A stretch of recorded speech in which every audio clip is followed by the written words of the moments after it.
नमस्कार, मैं गिरजेश चौहान एनईपी 2020 के अंतर्गत एमपी हायर एजुकेशन द्वारा जारी वोकेशनल कोर्स वेब डिजाइनिंग के सिलेबस के अनुसार बने इस वीडियो ट्यूटोरियल में आप सभी का स्वागत करती हूं।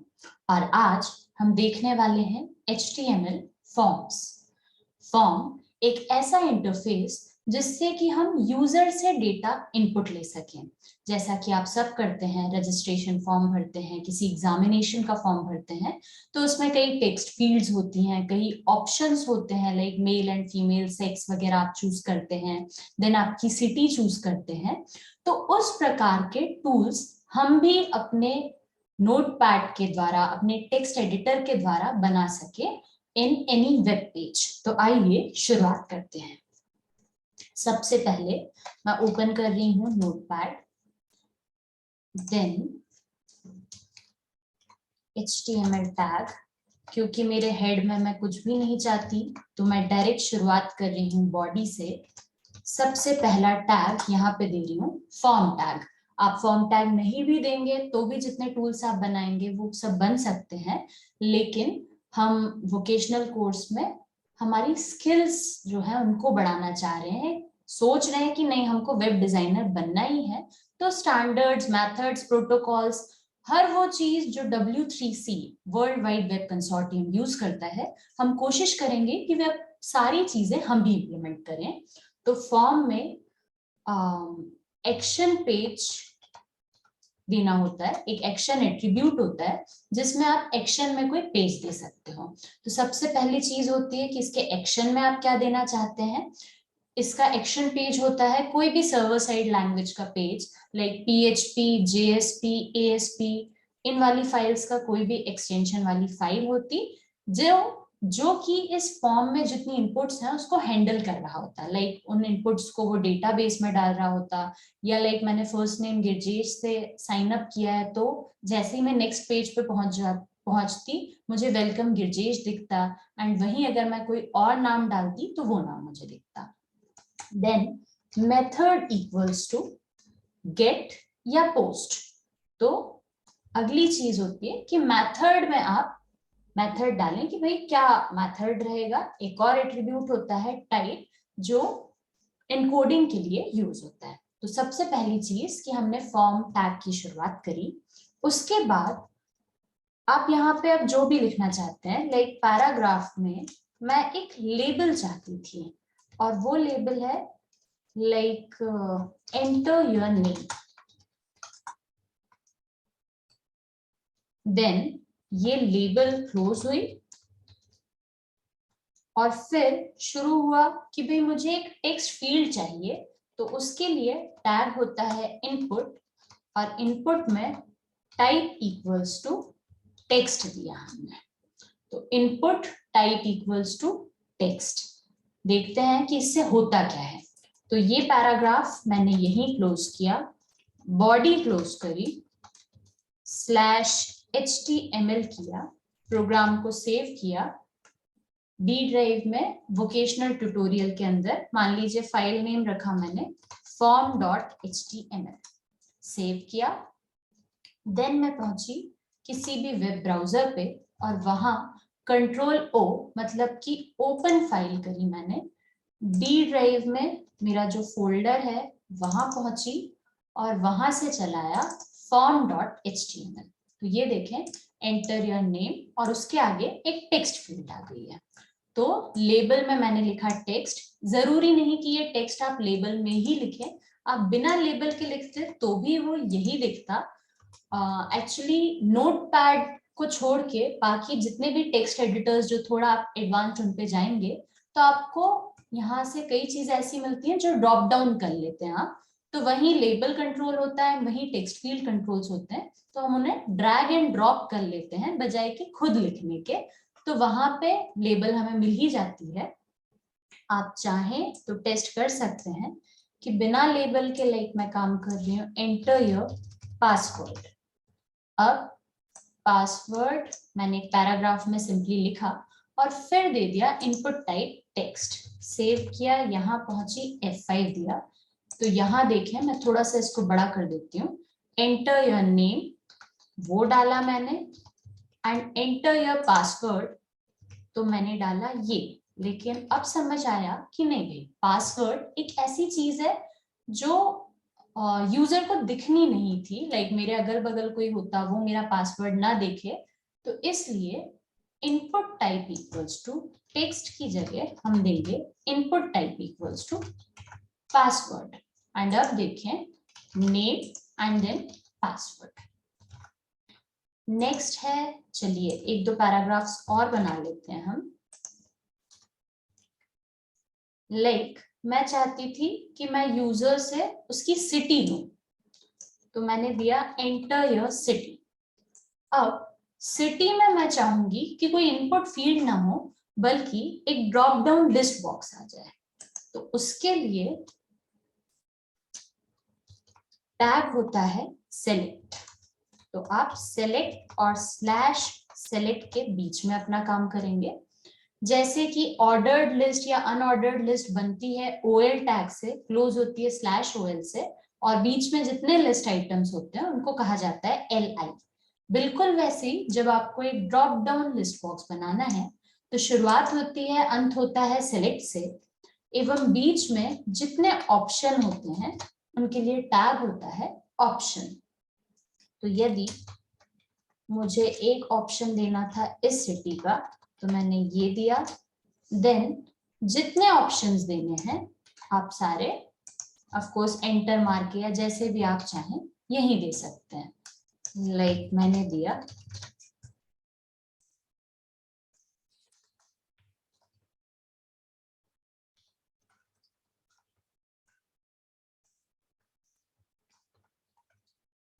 सेव किया, यहाँ पहुंची और रीलोड किया, तो ये देखें मेरे पास उतनी सिटीज आ गई हैं। तो ये आपकी इच्छा है कि आपको ये पैराग्राफ में नीचे चाहिए था या बगल में चाहिए था। फॉर्म को अट्रैक्टिव बनाने का सबसे अच्छा तरीका वैसे ये होगा कि आप यही सारी चीजें हमेशा टेबल में बनाएं, ताकि ये कोई चीज यहाँ से शुरू हो रही है, कोई थोड़ी दूर से शुरू हो रही है, ये सब ना होता यदि हमने इन सारी चीजों को एक टेबल में इंप्लीमेंट किया होता। तो मैं अगले लेक्चर में चाहूँ तो ये सब बताऊंगी, बिकॉज अभी अपन सारे कंट्रोल्स पढ़ लें। तो हमारा हुआ सेलेक्ट ड्रॉप डाउन लिस्ट के लिए। नेक्स्ट आते हैं लाइक एंटर योर एड्रेस। अब एंटर योर एड्रेस में मैं चाहूंगी कि सामने जो टेक्स्ट फील्ड है उसकी प्रॉपर्टी होती है कि वो सिंगल लाइन टेक्स्ट लेती है। लाइक मैं इसमें name, father's name, mother's name ये सब दे सकती हूँ, लेकिन मुझे अभी कुछ चाहिए था एड्रेस की तरीके से चौड़ा, या कई बार आप लोग देखते हैं एंटर योर कमेंट्स हियर, तो अच्छा खासा लंबा चौड़ा एक बॉक्स रहता है आपके सामने। तो यदि आप वो बनाना चाहते हैं, उसके लिए आपको टैग देना है टेक्स्ट एरिया, और ये क्लोज भी होता है टेक्स्ट एरिया से। तो टेक्स्ट एरिया से इसकी शुरुआत हुई, स्लैश टेक्स्ट एरिया से खत्म हुआ।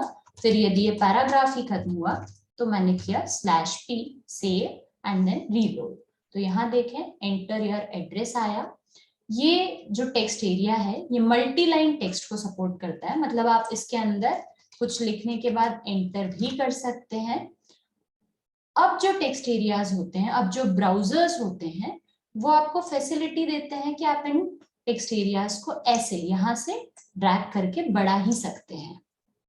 यदि आप चाहते हैं कि नहीं हम शुरुआत में ही बड़ा टेक्स्ट एरिया दे दें, तो टेक्स्ट एरिया के दो एट्रीब्यूट होते हैं, रोज, लाइक मैं चाहती हूँ कि 7 रोज का तो वो रहे ही रहे, या 10 रोज का रहे, and then cols equals to, मान लीजिए मैंने दिए 100, तो 100 कॉलम्स और 7 रोज को ये सपोर्ट करने वाला है। तो एक अच्छा खासा बड़ा 100 कैरेक्टर्स एक लाइन में संभालने वाला और 7 लाइंस लिखने वाला टेक्स्ट एरिया हमारे सामने बन चुका है। तो वैसे वो ड्रैगेबल है, वो ब्राउजर सपोर्ट है, पर आप चाहें तो बड़ा या छोटा रोज और कॉल्स प्रॉपर्टी से भी कर सकते हैं। यहाँ एक ध्यान देने वाली बात है कि टेक्स्ट एरिया टैग की शुरुआत हुई है, तो स्लैश टेक्स्ट एरिया से उसका अंत भी हुआ है। सेलेक्ट टैग का अंत स्लैश सेलेक्ट से हुआ है। जितने इनपुट टाइप हैं, like input type equals to text और input type equals to password, क्योंकि इनका कोई क्लोजिंग टैग नहीं होता, तो ये हमारा फर्ज बनता है कि the tags which do not have and tag, हम उनको उन्हीं के अंदर क्लोज कर दें विद अ फॉरवर्ड स्लैश। तो ये W3C स्टैंडर्ड्स हैं जो हमें याद होने चाहिए कि भाई अगर कोई टैग है जिसका एंड नहीं हो रहा है तो हम उसको उसी में खुद एंड कर दें। तो ये रहा हमारा टेक्स्ट एरिया। आगे बढ़ते हैं और कुछ और चीजें सीखते हैं। लाइक मैं ये 2 लाइन कॉपी पेस्ट कर रही हूँ क्योंकि मुझे 2 पैराग्राफ्स और चाहिए। लाइक एंटर या सिलेक्ट योर सेक्स या सिंपली सेक्स। अब सेक्स के लिए मैं चाहती थी कि मेरे पास 2 रेडियो बटन्स होते, तो एक पैराग्राफ में मैंने लिखा सेक्स, देन मुझे चाहिए था कि उसी के सामने होते, तो input type equals to radio. एक और ट्राई किया, input type equals to radio, save किया, यहां आई और रीलोड किया। तो ये तो समझ में आ गया कि सेक्स के लिए 2 बटन्स रेडी हैं, लेकिन इनके आगे मुझे मेल या फीमेल लिखना है। तो अगर आपको इनके आगे कुछ लिखना है उसके लिए आप लेबल लगाएं या डायरेक्टली भी आप लिख सकते थे। जैसे मैं लेबल लगा देती हूँ स्लैश लेबल, एंड देन अगले रेडियो बटन में मैं डायरेक्टली लिख रही हूँ फीमेल, एक और इनपुट टाइप रेडियो ले रही हूँ और यहां लिख रही हूँ ट्रांसजेंडर। सेव किया, इधर आए F5 से मैं रीलोड कर लेती हूँ। तो यहाँ देखें सेक्स के लिए रेडियो बटन्स आपको मिल रहे हैं, लेकिन इसमें एक खास बात है कि मैंने यहां क्लिक किया, ये हो गया।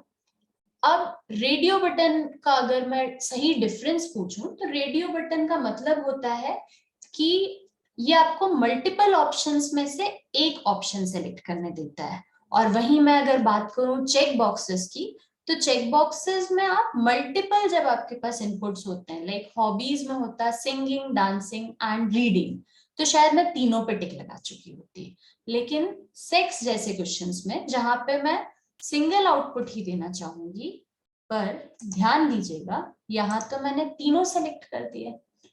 तो input type equals to radio में एक बहुत जरूरी चीज हो जाती है, और वो है ये कि इस टैग में आपको एक प्रॉपर्टी और जरूर देनी पड़ेगी, and that property is name. Her input box का एक प्रॉपर्टी, एक एट्रीब्यूट हम दे रहे हैं नेम। इससे फायदा ये हो रहा है कि आपके पास जितने भी ऑप्शंस हो, लाइक ये हुआ एक ग्रुप का जिसमें हमने डाला सेक्स, देन दूसरा होता कि आपके पास रेंट का मकान है या खुद का मकान है, तो उसके लिए भी ऑप्शन बटन्स बनाने थे। तो सारे इनपुट बटन्स का एक ग्रुप नहीं हो सकता, एक ग्रुप है सेक्स का एंड देन दूसरा है प्रॉपर्टी का, क्योंकि उन प्रॉपर्टी में भी 2 में से आप एक चूज कर सकोगे, यहां भी आप 3 ऑप्शंस में से एक चूज कर सकोगे। तो मैंने किया रीलोड, एंड अब यदि मैं एक पर क्लिक करती हूँ तो दूसरा ऑप्शन चला जाता है। देन है हमको अब करना है input type equals to check box, तो आइए वो भी ट्राई कर लेते हैं।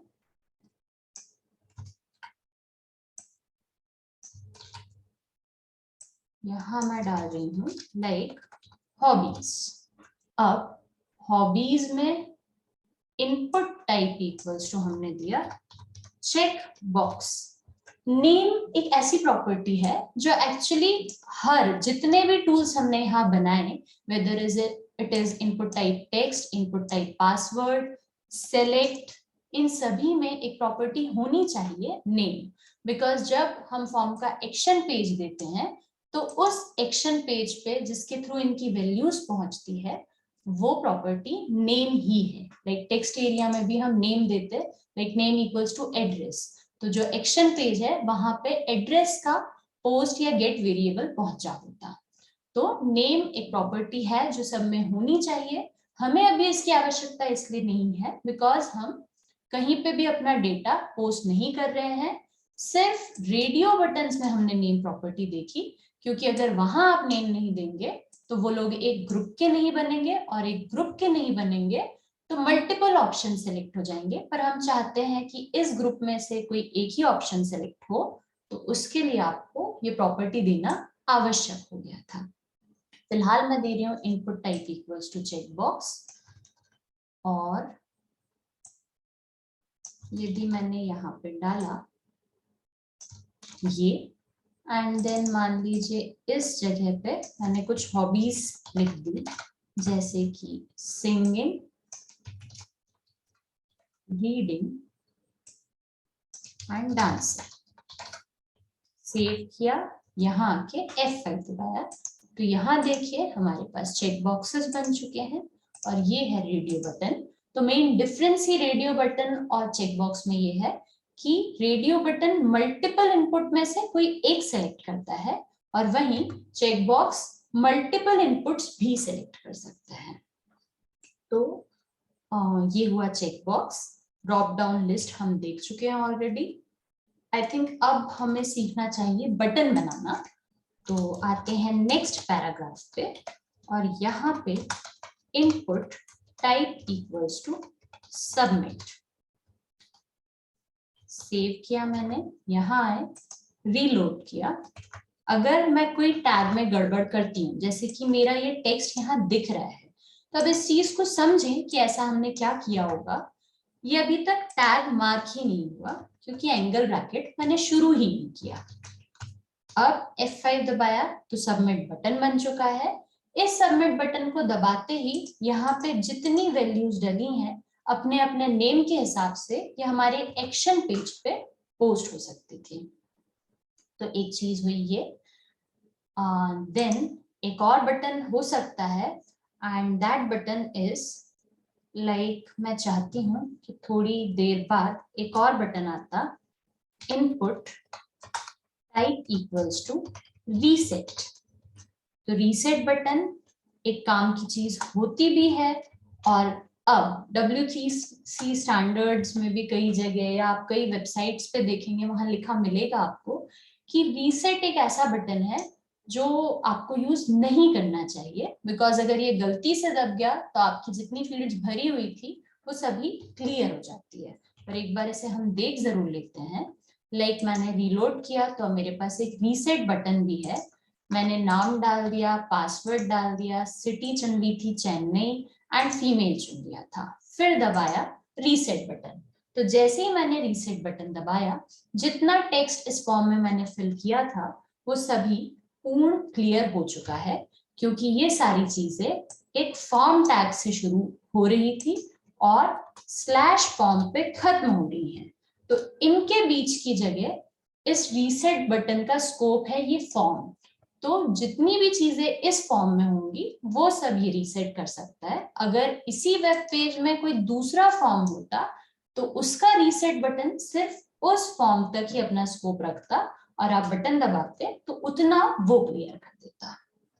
तो ये था HTML फॉर्म्स से रिलेटेड एक वीडियो लेक्चर। मिलते हैं किसी अगली क्लास में किसी और इंटरेस्टिंग टॉपिक के साथ। Thank you.